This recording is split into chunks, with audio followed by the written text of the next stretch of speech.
The year was 79 AD, a time when the Roman Empire was at its zenith, flourishing with culture, trade, and architectural marvels. In the shadow of Mount Vesuvius, life in Pompeii bustled with energy and vibrancy.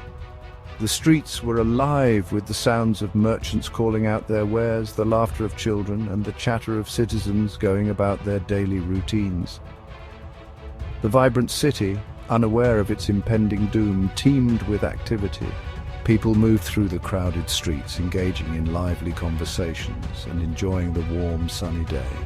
Merchants hawked their wares, offering everything from fresh produce to fine fabrics. Children played games, their laughter echoing through the streets, while artisans meticulously crafted their goods, adding to the city's bustling atmosphere. The air, however, held an unusual stillness, a calm that seemed almost eerie in contrast to the city's usual hustle and bustle.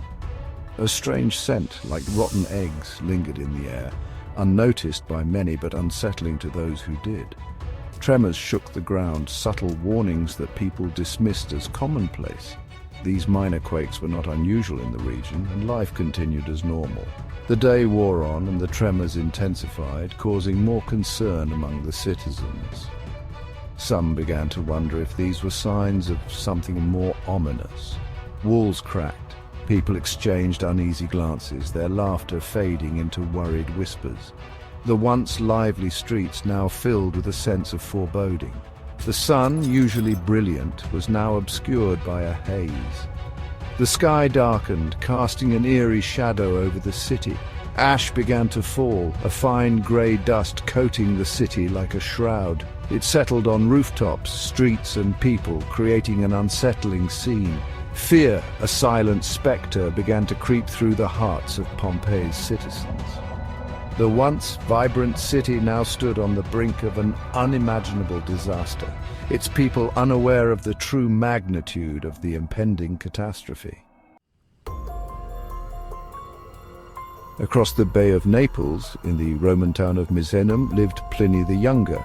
A young man of 17, he resided with his uncle, Pliny the Elder, a renowned naturalist and commander of the Roman fleet.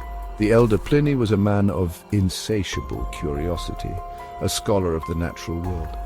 His nephew, eager to learn, often assisted him in his studies. On that fateful day, as I immersed myself in my studies, a messenger arrived at our villa. He bore news from the wife of a friend living near Pompeii. A terrifying cloud like nothing ever witnessed had risen from the summit of Vesuvius. The messenger pleaded for help, his voice trembling. Pliny the Younger stepped out onto the terrace, his eyes drawn to the sky. He watched, mesmerized and horrified, as a colossal column of smoke ascended from Vesuvius. It billowed upwards, then spread out like a dark, menacing umbrella, blotting out the sun. The sight was both terrifying and awe-inspiring. Ever the scholar, I was intrigued. I ordered a fast ship to be prepared. I intended to sail closer to the eruption to study this unprecedented phenomenon. This was my nature, to seek knowledge even in the face of danger. His nephew, filled with a mixture of fear and admiration, watched him depart.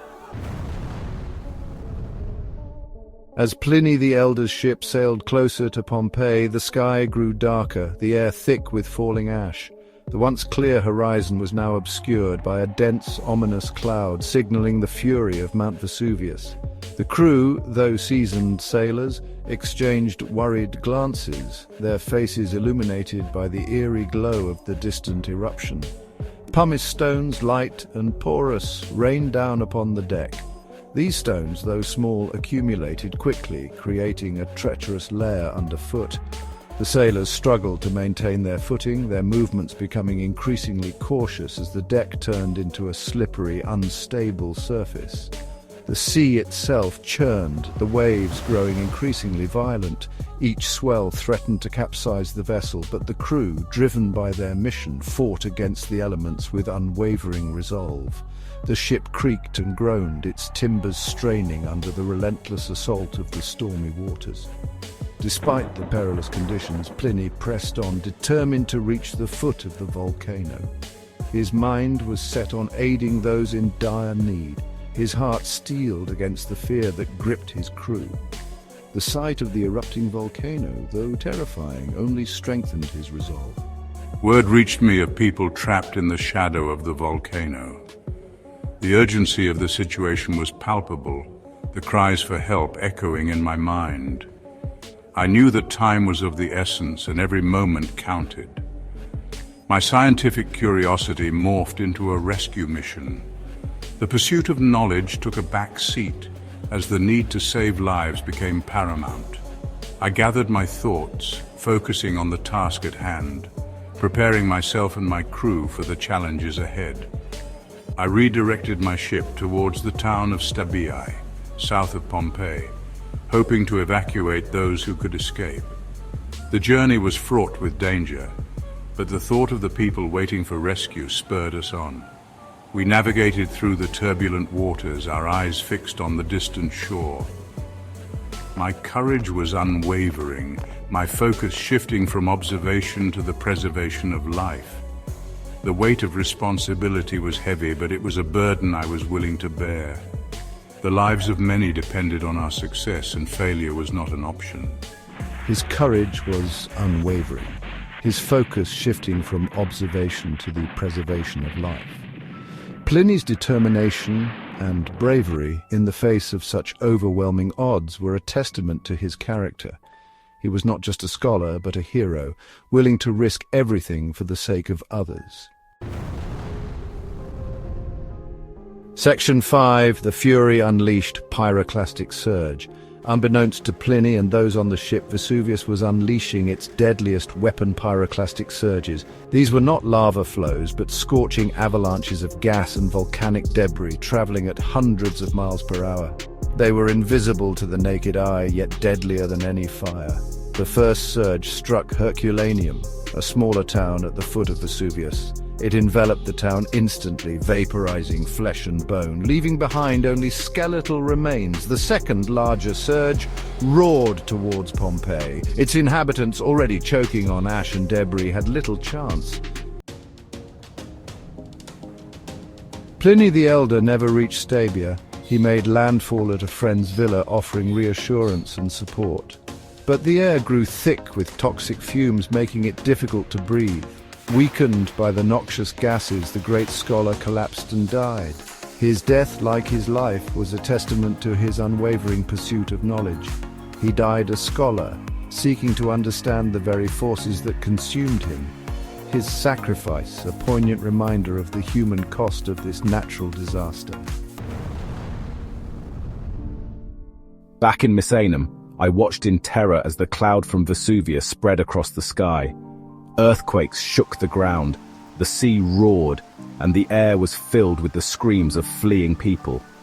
Darkness descended, a terrifying darkness punctuated by flashes of volcanic lightning. I feared for my own life, for the lives of those around me. Yet, amidst my terror, I meticulously recorded what I witnessed. My words, imbued with both fear and a scholar's precision, would become a precious historical document. Years later, Pliny the Younger, now a respected Roman senator, would pen 2 letters to the historian Tacitus. These letters, detailing his experiences during the eruption of Vesuvius, are the only surviving eyewitness accounts of the event. They provide invaluable insights into the eruption itself and the human response to the disaster. My words paint a vivid picture of the terror and chaos, but also of courage and compassion. I describe my uncle's bravery, the plight of the fleeing populace, and the sheer destructive power of the volcano. My letters are a testament to the enduring power of the written word, a voice from the past that allows us to connect with this catastrophic event on a human level. The eruption of Vesuvius in 79 AD was a tragedy of immense proportions. It was an event that not only reshaped the landscape but also altered the course of history. The sheer force of the eruption was so powerful that it obliterated everything in its path, leaving behind a scene of utter devastation. Entire cities vanished, buried under tons of volcanic ash and debris. The once thriving city of Pompeii was reduced to a ghost town, its streets and buildings hidden beneath a thick blanket of volcanic material. The suddenness of the disaster caught everyone off guard, leaving no time for escape. Thousands of people lost their lives, their stories silenced by the volcano's fury. The remains of these individuals preserved in the ash tell a haunting tale of their final moments. These tragic figures serve as a poignant reminder of the fragility of human life in the face of natural disasters. Yet from this tragedy, Pompeii emerged as a time capsule, a snapshot of Roman life frozen in time. The city's sudden burial, preserved buildings, artifacts, and even the forms of its inhabitants offering a unique glimpse into the past. It's as if time stood still, capturing a moment of history for future generations to study and learn from. Rediscovered centuries later, its ruins offer unparalleled insights into the daily lives of the people who lived and died there. Archaeologists have uncovered homes, shops, and public spaces, each telling a story of a vibrant community. The artifacts found provide a detailed picture of Roman culture, economy, and social structure. The city, once lost, became a poignant reminder of the vulnerability of human civilization in the face of nature's awesome power. The ruins of Pompeii stand as a testament to the destructive force of volcanic eruptions and the impermanence of human achievements. Yet, they also highlight the enduring legacy of a civilization that continues to fascinate and educate us. But it also stands as a testament to the resilience of the human spirit, our ability to rebuild and learn from even the most devastating events. Modern visitors to Pompeii walk through its streets, reflecting on the past and drawing inspiration from the resilience and ingenuity of the people who once lived there. Pompeii's legacy is not just one of destruction, but also of hope and renewal.